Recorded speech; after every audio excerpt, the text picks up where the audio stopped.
It was funny. After I started getting bombarded by an army of haters, one sent me a quote from, I don't know, I haven't fact checked the quote, but it may be apocryphal, but I think it's a good quote. But it's supposedly from Plato, and it goes, "No one is hated as much as those who tell the truth." Mm-hmm.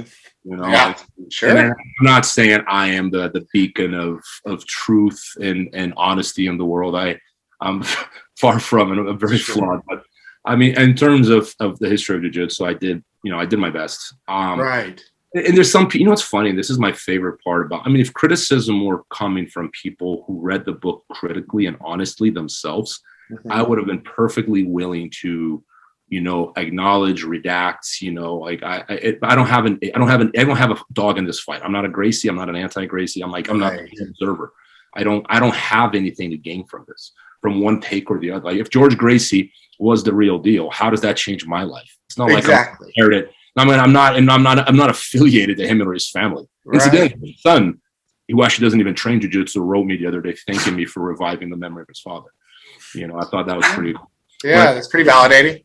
Good, but the interesting thing is that the criticism almost invariably, to my knowledge, like 100% of it really came from people who either didn't read the book. That was the vast majority. People who did not read the book and drew assumptions based off of something they read online, or I don't like this guy, therefore everything he says is. I had a guy that went on a rant on Instagram against me. It was like an essay. He's just tearing me apart. Like, you're just this piece of crap. How dare you? He's like kind of thinking that I'm making a defense of American Jiu-Jitsu against Brazilian Jiu-Jitsu. And it was starting to become clear to me that he hadn't read the book. Because he said something, why didn't you interview João Alberto Barreto? And I'm going, wait a second, we did interview him. Why didn't you interview Robson Gracie? I'm like, we interviewed him too. And he's like, why didn't you interview so-and-so? And I'm like, we interviewed that guy. He's like, wait a second, this guy didn't read the book. Right. So I messaged him, did you read the book? And he goes, no, I didn't. And I'm not going to read it because it's a piece of crap and you're a piece of shit. And then I looked at this guy. I'm thinking it's a troll, right? No, it's a guy in Brazil. He's like my age, maybe a little bit older. He's a black belt, 4th, 5th degree black belt, owns a school in Brazil, has kids, has a bunch of students, like a normal jiu-jitsu black. Right. And it's like, this guy's not a troll. Like, he's a guy with like, and I'm like thinking to myself, how the audacity that you would criticize something you didn't read. Right. And then I had Fabio Gurgel pretty much. I mean, he goes and he thinks he's picking my book apart, and the whole time he's using arguments that I make in the book against the book. I'm like, dude, you either didn't read the book or you don't know how to read. Like, the things you're saying are in the book. I made that point myself. Right. And then or like he's drawing assumption. Like, what did he say? He said something at some point that I didn't prove my thesis that Carlos never met Maeda. And I'm like, first of all, where did you get that from? Mm-hmm. Like, people draw these assumptions, they erect these straw mans, and then they go and beat them up, and then in a fight. I'm like, I never made that point. Right. Like, and why I'm not defending that position. Where did you get that from? So those were the criticisms. Listen to this. So the valid criticism I got, that I was like there's 2 pieces of criticism that I plan on correcting in the second edition of the book. The first one came from Roberto Pedreira, who's a guy who's helped me a lot in the research of the book. And in fact, his books worked sort of as inspiration.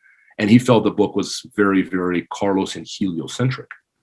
And I'm like, looking back, and I'm like, I think he's right. I think they were overly Carlos, because we've had that, I guess. Yeah, maybe we acknowledged it too much. Maybe you, but yeah, like the world has, But I had that so ingrained in my head. I think that now, like, as the dust settles down, I can see clearly, and I feel that, and not. I think Carlos's role has been more one of marketing and being a phenomenal manager, and Helio was more his personality, which was a very strong one, bordering on egomania. And I don't mean this in a bad way. It was necessary for jiu-jitsu to have a guy like that. But that personality that kept jiu-jitsu cohesive, in terms of fighting, of development, of putting your name out there, I mean, I think Carlson was a man, Yeah. So everyone calls me an anti-Gracie. I think Carlson was the most undervalued guy in this whole story. The other guy that was very undervalued that I plan on correcting was Gio Omori. I think Gio Omori is a far more important character for jiu-jitsu in Brazil than Maeda. Because Maeda is like blown out of proportion character. Interesting. What did Maeda actually do? And I asked people that they just stare at me. Like, what did he actually Yeah. Who did he teach? Yeah. He didn't fight. Like, he was like, he's got some fake matches in Brazil. Like, he was a very experienced guy. But when he gets to Brazil, he's practically retired. Maeda's role is to teach a Brazilian called Jacinto Ferro, who in his turn taught Carlos Gracie. Yeah, right, correct. There was a generation there, supposedly, in between them. And that's where the mystery was, did they ever actually train together? Was there just a claimed lineage? Yeah, correct. And then the other piece of criticism that was very valid was very recent. This happened like 3 weeks ago. Raleigh Gracie. Actually, it was a couple of months ago. Raleigh Gracie calls me out of the blue and says, I heard you have a book out. Can you send me a copy? I'm like, sure. Because I sent some copies to some other members of the family. I think they didn't read it. But Raleigh actually called me, like, can I get a copy? I'm like, of course. So I mail him a copy. Comes back to me a month or two later, and he goes, I read your book. I thought it was very good. I thought you were very fair. You were very unbiased, except for one thing. And I go, and I'm listening. I'm like, okay. He goes, you were very unfair with my father. And I go, shit, man, you're right. Because when Raleigh said that, I had just finished reading. I mean, I had read it before, but like I started to change my mind on Rorion and how important he actually is. After I read an autobiography called Worth Defending, I think it's called, by Richard Bresler and Scott Burt, who's like happens to be the editor of Open and Closed Guard. And it's basically the story of how jiu-jitsu started in the United States, and like how Rorion was going into Walmart parking lots early in the 80s, handing out flyers. Now imagine if you're in the early 80s and you think Bruce Lee is the greatest thing since cheesecake, right? Right. And you're a Brazilian, tanned Brazilian, and you're handing out flyers at Walmart saying, look, we're going to put on this gi and you're going to come to my garage and we're going to roll around, and that's real fighting.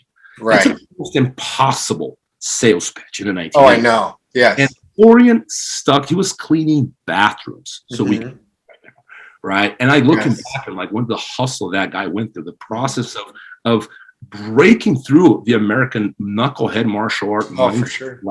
Like this is real fighting, creating the UFC, because he invented the UFC, not right. Yeah. Didn't he become subsequently like an attorney as well, or something? Like he was an attorney in Brazil. Yeah, he got very educated. He's an educated guy, and I mean the ambition and the vision. Yes. Yeah. It's astounding when you think about it. And I think because of his personality, he wanted that credit so bad. And he kind of ostracized himself, including from his own family. And that's the side of Rorion that people don't like. But at the end of the day, man, if it weren't for him, we wouldn't be here, right? I mean, he's very important. You know what? You make such a good point, because we're so quick to go like Hickson or even Royce Gracie for UFC. But without him, what UFC is there? Right? There's no Dana White would not have a job without him. Yeah. We've never heard of Vale Tudo. We call it MMA. It's not MMA. Right. It's Vale Tudo. I mean, Vale Tudo, right? It's Vale Tudo. That's the real name. To this day, I'm like, why do